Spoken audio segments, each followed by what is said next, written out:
Hello, I'm Granny Angel, and I'd like to tell you about the Granny Cloud and how it connects children around the world. The Granny Cloud is a group of people who connect with children via Skype, mainly in remote areas. The idea began with an experiment in the slums of Hyderabad in India and took off in the village of Shirgon in Maharashtra in 2009 in a lab that had been set up as part of the main project in Hyderabad. Most of the first grannies were retired women.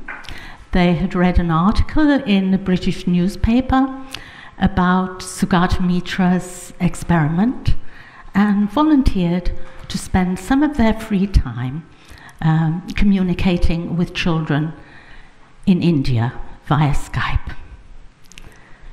At first, there was just a handful of grannies, mainly women, and mainly from the UK and Europe. Singing songs, playing games, and telling stories with children. 10 years on, we've had more than 300 grannies.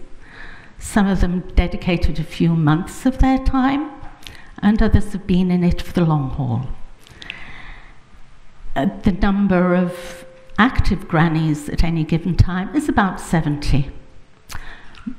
Not all in England, and not all female.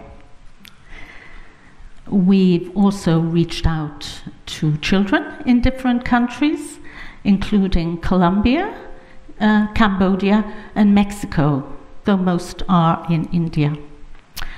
At the moment, we have independent, self-funded Granny Cloud centres in India, as well as in Jamaica and Greenland. Granny. Why Granny? Well, Granny is a gender and age-free term. Grannies are women and men aged from 24 to 78 years of age. The initiative, which began in 2009, was originally called Self-Organized Mediation Environments. It's a bit of a mouthful, huh? The grandmother approach was how it was described to emphasize the warm, encouraging nature of the interaction. The media, as they do, picked up on the word grandmother, and as it was a relationship via the internet, the term Granny Cloud developed and stuck. The grannies are all volunteers and come from many different countries in the world, and English is not necessarily their native language. Some people think that we're all just old and bored and have nothing better to do than fiddle around trying to learn how to use the internet. Well, we're not. What do you think 70-year-olds do at 6 a.m. on a Monday morning? Anybody? No? I, for one, am still asleep. But I know one 70-year-old who gets up, dresses quickly, puts on a bit of mascara, grabs a cup of coffee, and by 6:30 is doing head, shoulders, knees and toes with a bunch of 3-year-olds in a nursery school in India. Well, rather her than me. I have tried it, but 6 a.m. is not my favourite time of day. And besides, I'd probably poke my eye out with a mascara brush, even at the best of times. Though it was the case at the start of the Granny Cloud, learning English is not necessarily the main aim. the children see what possibilities there are outside their own communities, outside their own culture.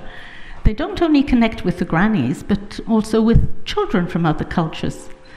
My granddaughter, for instance. I have a lovely granddaughter, and when she was about 5 or 6, she joined in a granny session with me. She spoke to children living in the Sundarbans in the Bay of Bengal. And Alicia had been swimming. The Bengali children wanted to know where she'd been swimming. Well, where do you go swimming? In a swimming pool, of course. But the Bengali children swim in fish ponds along with the fish. And I don't think Alicia believed that. These children are having fun beside a fish pond. They're not in it, but I think they might fall in it quite soon. Okay. And other grannies connect with grannies as well. We know each other over Skype. And we have Skype meetings which we call granny tea parties. And we get together and talk about new ideas and try to sort out any problems there might be. And of course the children talk to us and tell us about where they live, their way of life. And quite often you'll see Indian children dressed in really thick clothes at temperatures when Europeans would be basking in the sun. And there was one granny talking to children in Greenland, was told, oh, it's not particularly cold today. It's quite mild. It's only -5 degrees centigrade. Yeah. The children also gain confidence. When I first started speaking to children on Skype, I heard a lot of, yes, Mom, no, Mom. They were really rather shy and didn't know what to say. And they didn't have a lot of English either. But now that they've got to know me, they'll tell me that I'm a very cruel granny, eating all the ice cream myself. Well, it is difficult to send ice cream via the internet. So, personal touch is very important. When the first centres were set up, the children saw the grannies on huge screens, like cinema screens. It didn't work very well. And later on, the smaller screens were introduced, showing the grannies more or less life-size, giving the impression that they were in the same room as the children. And there are stories of children reaching out, wanting to touch Granny's face. Her skin looks so soft, they want to know what it feels like. And they get as close to the computer as possible so they can be close to Granny. It's really rather lovely. So what do? Well, we do all sorts of things. Sing songs, play games. What else? We might ask the children a question that they can search for an answer in the internet. And yes, all sorts of things we do. And, oh yes, this one. This is Liz, the jelly granny. I don't think Liz likes being called the jelly granny, but I'm afraid she's stuck with it. She was teaching the children a song about jelly. You know this one, wibble wobble jelly on the plate? Well, the jelly almost wibble wobbled off the plate onto her computer. That would have been the end of the session, and her computer too. But she did save it. And this picture, by the way, is a still from a documentary film, which is quite good. And if you're interested in seeing it, it can be viewed on Vimeo.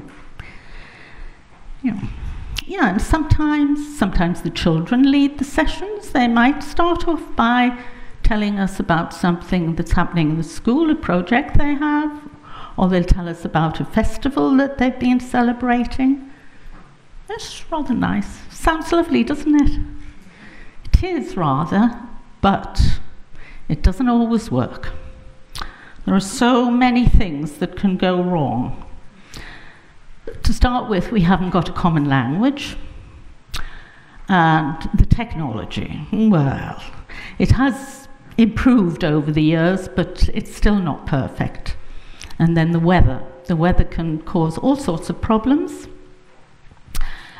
During the monsoon, heavy rain can interfere with the internet, so we don't have a connection. Or the children don't go to the centres because it's pouring with rain. And then in the winter months, when it gets dark early, they have to leave the centres early so that they're home before darkness falls. Otherwise, they won't see what dangers there are on the way home. This is particularly a problem in the Sundarbans, where they've got snakes, nasty ones, yes. Okay. So, you're all prepared for a super-duper session. You've got puppets and books and games, and you might get to sing a song or two. It's going to be wonderful. But it isn't. It doesn't happen. Failure, a failed session, and a depressed granny. But we don't give up. We try again, and next time it all works out. Perhaps not quite as planned, but beautifully all the same. And we all work under the guidance of our lovely Granny Cloud director, Sunita. There she is, wearing one of her gorgeous saris. Very hard-working woman, a volunteer as well as the rest of us. The centres we communicate with vary. From a computer lab in a school, it's quite well equipped, and granny sessions are integrated in the school curriculum, to a small room in an urban slum, which doubles as a paper recycling business. The granny sessions are coordinated there by a member of an NGO using a laptop. This is the entrance to the paper recycling room. The owners, a family of four, live above in another room. Not luxurious at all. And this is what it looks like inside the paper recycling room. There's a bit more space than you can see there, but not a lot. But the children have fun there. The children from the early days have moved on, and we have one or two success stories. A boy from the Hyderabad project has studied medicine and is now a qualified doctor. And a girl from the Shergon Center has a bachelor's degree in computer sciences and is working at the Indian Institute of Technology as a junior research fellow.